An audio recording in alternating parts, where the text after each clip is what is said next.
মশলাটা 5 থেকে 6 মিনিট ভালো করে কষানো হয়ে গেছে। এখন এর মধ্যে দিয়ে দিব আরও কিছুটা পরিমাণ কাঁচামরিচ।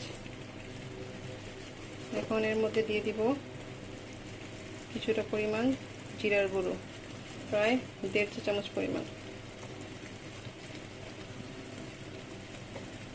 জিরার গুঁড়ো দেওয়া হয়ে গেলে এখন আমি এর মধ্যে দিয়ে দিব আগে থেকে ধুয়ে পরিষ্কার করে রাখা 4 কেজি পরিমাণ গরুর মাংস।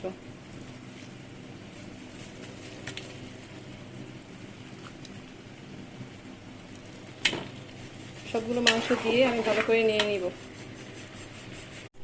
সবগুলো মাংস দেওয়া হয়ে গেছে হাঁড়িতে। এখন এর মধ্যে দিয়ে দিব 1 প্যাকেট পরিমাণ রাঁধুনি বিরিয়ানি মশলা।